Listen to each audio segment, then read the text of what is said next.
អាចកំបាំងពន្ធនាគារដែលគ្មាននរណាអាចរត់គេចបានកោះ The Rock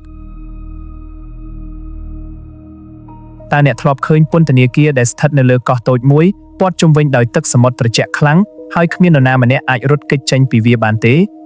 នោះគឺជា Alcatraz ដែលត្រូវបានគេស្គាល់ថាជាកោះ The Rock ពន្ធនាគារដ៏ល្បីល្បាញបំផុតមួយក្នុងប្រវត្តិសាស្ត្រពិភពលោកវាត្រូវបានគេចាត់ទុកថាជាពន្ធនាគារដែលមានសុវត្ថិភាពជាងគេហើយស្ទើរតែគ្មាននរណាអាចរត់គេចបានថ្ងៃនេះយើងនឹងស្វែងយល់ពីរឿងរ៉ាវនៃពន្ធនាគារ Alcatraz ហេតុអ្វីបានជាវាល្បីល្បាញតើអ្នកទោសល្បីៗអ្នកណាខ្លះដែលធ្លាប់ជាប់នៅទីនោះហើយតើមាននរណាម្នាក់អាចរត់គេចខ្លួនបានដែរឬទេ Alcatraz គឺជាកោះតូចមួយដែលស្ថិតនៅចំកណ្ដាលឈូងសមុទ្រ San Francisco រដ្ឋ California សហរដ្ឋអាមេរិក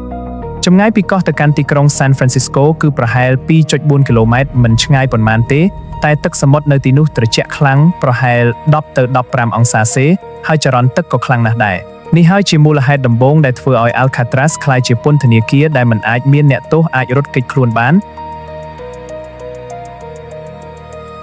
តើ Alcatraz មានប្រវត្តិយ៉ាងដូចម្តេចទី1បន្ទាយយោធាតាំងពីទសវត្សរ៍ឆ្នាំ 1850 កោះនេះត្រូវបានប្រើប្រាស់ជាបន្ទាយការពារឆ្នេរនិងជាពន្ធនាគារយោធាទី2ពន្ធនាគារសហព័ន្ធនៅឆ្នាំ 1934 រដ្ឋាភិបាលសហរដ្ឋអាមេរិកបានប្រែក្លាយ Alcatraz ទៅជាពន្ធនាគារដែលមានសុវត្ថិភាពខ្ពស់បំផុតដើម្បីឃុំឃាំងឧក្រិដ្ឋជនគ្រោះថ្នាក់បំផុតនៅក្នុងប្រទេសទី3ការបិទទ្វារនៅថ្ងៃទី21ខែមីនាឆ្នាំ 1963 Alcatraz ត្រូវបានបិទទ្វារជារៀងរហូតដោយសារតែការចំណាយខ្ពស់និងហេដ្ឋារចនាសម្ព័ន្ធដែលកំពុងពុកផុយ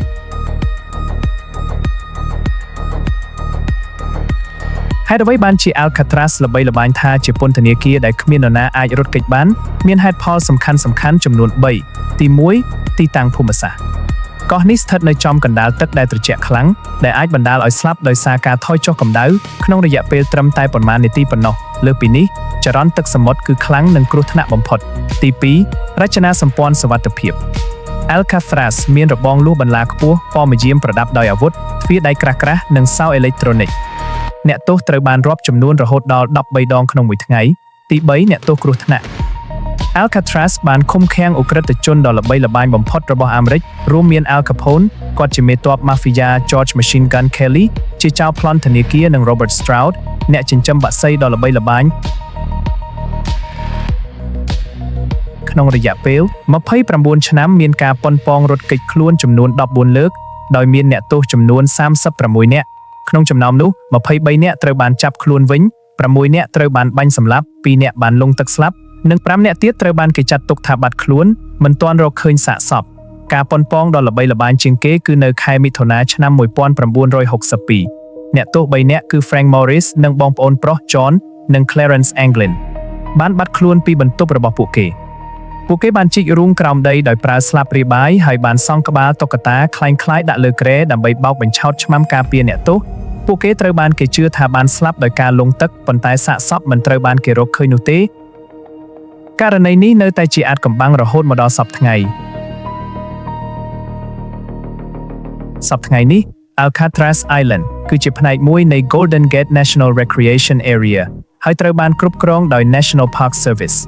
កោះនេះបានក្លាយជាកន្លែងទេសចរណ៍ដ៏សំខាន់ទាក់ទាញភ្ញៀវទេសចរជាង 1.4 លាននាក់ក្នុងមួយឆ្នាំភ្ញៀវទេសចរអាចជិះទូកទៅកាន់កោះទស្សនាបន្ទប់គុកនិងស្ដាប់សាច់រឿងតាមរយៈកាសសម្រាប់ស្ដាប់